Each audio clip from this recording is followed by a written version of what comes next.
Welcome to the library.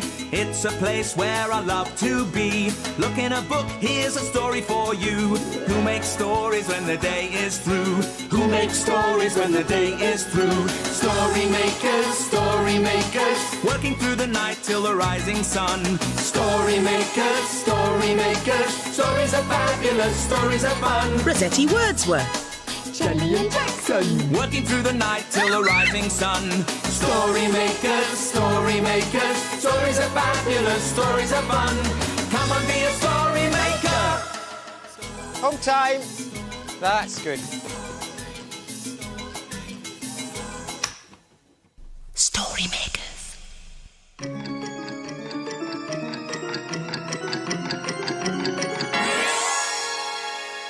Story makers.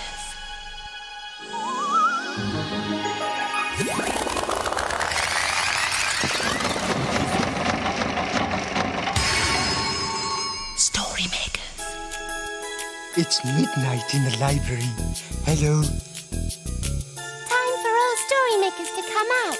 Are you ready? The sun is down, the stars are bright. Story makers come out at night. Rossetti Wordsworth, magical story maker, here to make stories with you. Hello. Oh, excuse me. Hello. The children in the library today were talking about opposites. And I'm being a loud, roary lion, and Jelly is being a quiet, squeaky mouse. Because did you know loud and quiet are opposites? Yeah, but Jackson, What? I don't want to be the squeaky mouse anymore. You be the mouse. I want to be the roary lion. Anyway, it's my turn. Well, I tell you what, why don't we both be roary lions? Yes.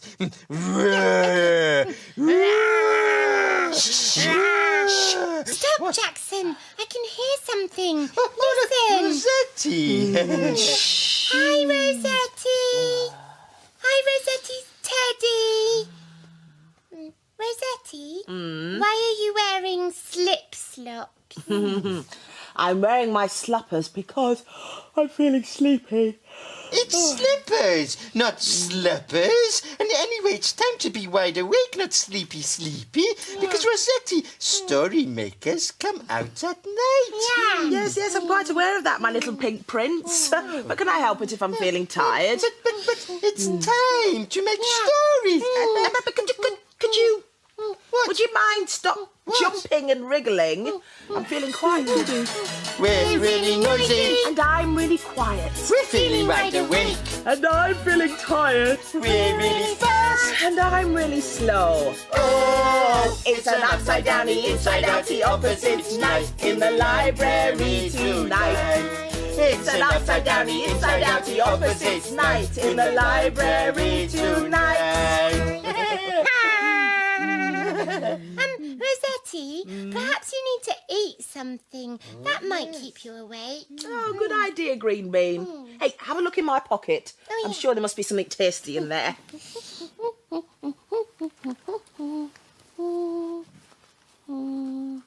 Yeah. No, it's empty. Oh, well, sometimes you can't see for looking. Jackson, would you look after Myrtle for me, please? Oh, hello, Myrtle. And Jelly, would you look after my special blanket? Yeah. Now, let me see. What have I got? Oh, yes. Some jammy toast. And, oh, my favourite, a Nabana. Now, what else do you have in the morning? Oh, now, I definitely need a cup of tea. Oh, yes, you have to have tea in the mornings. And I drink out of A mug. Wow, Rosetti's pocket was really full. But... full and empty are opposites, aren't they, Rossetti? Yes, they are, yes. Yeah. Rossetti, would you like Jackson and me to make you an opposite story while you're eating your toast? Oh, that would be lovely, thank you. Yeah. Come on, Myrtle, have your breakfast. Come on, Jackson.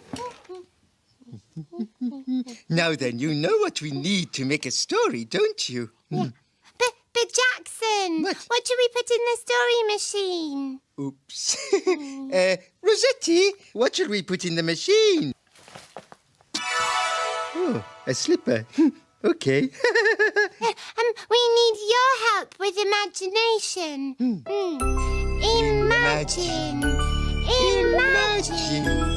Imagine a story.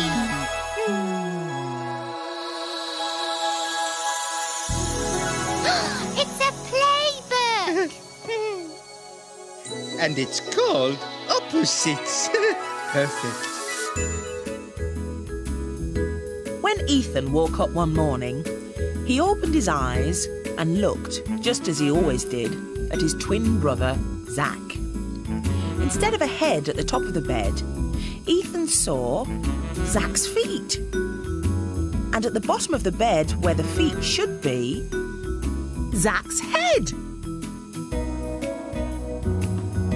And when they came down for breakfast, Ethan walked in properly, but Zach came through the door backwards, with his dressing gown on back to front. Then Zach ate his cereal from a cup. A cup! Then drank his milk from a bowl. Oh, today was going to be Zach's opposite day. When Ethan and Zach set off for the park with Mum, instead of wearing summer clothes for a dry day, Zach wore winter ones for a wet day instead. And back home again, Ethan read his book the right way up, while Zach read his upside down. And when it was time for bed, instead of putting the toothpaste on the front of his brush, yes, Zach put it on the back instead. As Ethan climbed into bed at the end of the day, he wondered whether every day would be an opposite day for his twin brother Zach. Next morning, Zach woke up the right way round. Things were back to normal. Zach looked across at Ethan, and guess what? Instead of a head at the top of the bed, Zach saw Ethan's feet. It was going to be Ethan's opposite day today. Oh! Let's play an opposites game. Yes, please. Right, good. Now, I will pull something out of my pocket, Yeah. and you have to find its opposite somewhere in the library. Yeah. Jelly, you go first. Oh, okay, but don't make it too hard. All right, then. Oh, it's the sun. The sun. The opposite of the sun is, I know. Yeah, moon. Yeah. The opposite of sun is the moon. Moony, moon. Yeah. Right, the last one. So the two of you can do it together. All right? Yeah. Now then, let's see. Oh. It's an elephant. Elephants are big. But this one isn't. Oh, because it's not real, Jelly. No, I couldn't fit a real elephant in my pocket. So you have to imagine that this is big. All right? Now, what's the opposite of big? I know. Yeah. Look. Oh, yes. Aha. So, the opposite of big is... Small, tiny, little. like this tiny, shiny thing we found. Oh, it's a marble. Yeah. We found it on the floor. Shall we put it in the story machine to make another opposite story? Oh, of course you can. Something tiny and shiny for an opposite story. Yeah, I love making stories. Imagine a story. Come on, story machine. What's it going to be? It's a Kevin the Spaceman story. And it's called Planet Opposites. Just what we wanted. Kevin and Spanner in space to explore, seeking out planets never heard of before. Kevin and Spanner had seen this planet very clearly from space. One half of it was quite mountainous, and the other half was smooth and shiny. They were standing on the smooth, shiny side. "Goodbye," said a voice. Kevin looked round. It was a strange-looking boy with a sad face. "Hello," said Kevin. "I'm..." "Goodbye," said the boy. Kevin and Spanner turned to go. Kevin was disappointed. "Bye," he said. "Hello," said the boy, who now had a happy face. Kevin and Spanner were confused. Should they go or stay? Barked Spanner. Kevin thought he would try again. "Hello," he said in his most friendly voice. "I'm Kevin, and this is my dog Spanner." Barked Spanner, wagging his tail and trying to look encouraging. The boy span round. "Goodbye," said the unhappy side. "I'm Ollie Opposite. Unhappy to meet you."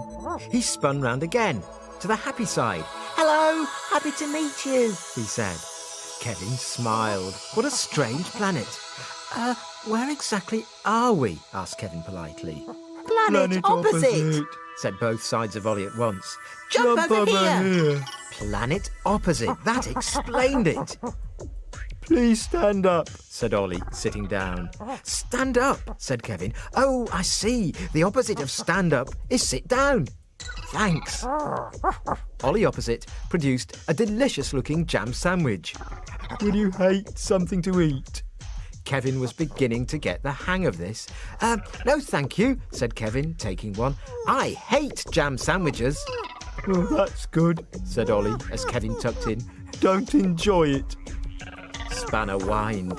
"Oh, yes, and at the bottom of this mountain there's a bone for your dog." Spanner rushed to the bottom of the mountain and began digging. "Spanner!" laughed Kevin. "This is Planet Opposite. When Ollie says at the bottom, he means at the top." There at the top of the mountain was a juicy bone. Spanner tucked in. He liked Planet Opposite.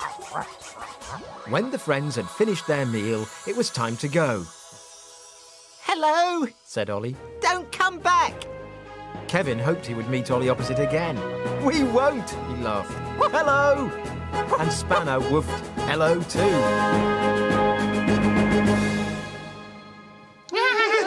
That was a great story. Wasn't it, Jelly? No, it wasn't. Oh, well, I thought it was good. Look at these lovely opposite pictures. Oh, yeah. The children were very busy today. Shall we try and work out what the opposites are? Oh, yes. No. I think Jelly's in a bit of a funny mood. I think she's being Ollie Opposite. Oh, I see. Well, look at this picture. It is day and night. Yes, day and night are opposites. Yeah. And look, here's a sad face. And here's a happy face. Oh, no, stop being Ollie Opposite now, Jelly. You're making me muddled. Yes, sad and happy are opposites too. Oh, what about this one? Wow, that girl is like a giant. She's really tall. She's a big girl, isn't she?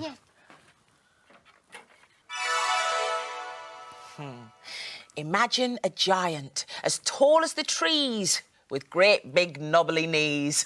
Are you ready? Imagine a story. Oh, what will it be? Aha, it's a blue cow story. Blue Cow and the Giant. Sounds like a bit of a tall story to me. In a field not far away is a herd of cows grazing quietly. One of the cows is most unusual. Blue Cow wonders about the big world beyond her field. One day, Blue Cow was looking at the tops of the trees. I wonder what it would be like to be tall as a tree. She's off again, said the other cows. So Blue Cow caught the bus that stops beside her field. I'd like a return ticket to a place where people are very tall, please. There you go, madam. Hold very tight. And they set off for a place where giants live.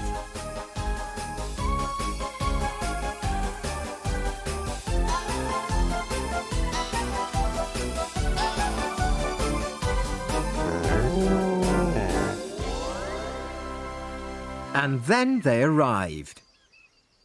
When Blue Cow got off the bus, she saw an enormous pair of shoes. She could hardly believe her eyes. Each shoe was the same size as Blue Cow. Hello. Blue Cow looked up and saw the largest girl she'd ever seen. She was as tall as the trees. Her hair streamed down like spaghetti, and she had a big smiley face. I'm Valerie, said the giant. Do you want to play hide and seek? Hello, I'm Blue Cow. I'd love to play. You hide first and I'll count to 10. 1, 2... Blue Cow counted as Valerie crashed around looking for a hiding place. 10. Coming! Shouted Blue Cow, and she opened her eyes. To be honest, Valerie was so large it was very easy to see where she was hiding. There you are, cried Blue Cow. Behind the tree. People always find me because I'm so tall.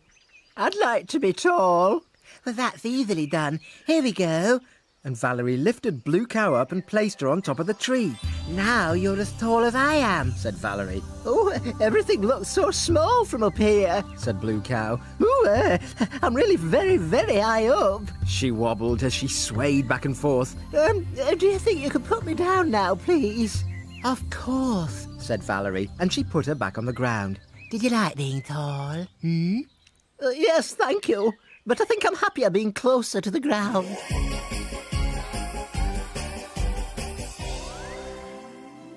You'll never guess where I've been. Where have you been? I have been and met a giant. Everyone knows there aren't such things as giants. But we know there are, don't we? I'd like to be treetop tall for a while. Yeah. Well, what's the opposite of tall? The opposite of tall is short, Jelly. Oh. Oh, and it seems that time is getting short too. I don't know about you, Jelly, but I'm feeling a bit tired. Oh, yeah, me too. That's funny because I feel wide awake. Oh, but look. Oh. The sun is unsleeping its beams. All story makers must be hidden away before it wakes. The children will be here soon. Yeah. Dawn is upon us. The morning is nigh. We've made our stories and we bid you goodbye. Story makers, working through the night till the rising sun. Story makers, Come back story soon. makers. Stories are fabulous, stories are fun. Helping. Bye. Come and make some more stories soon.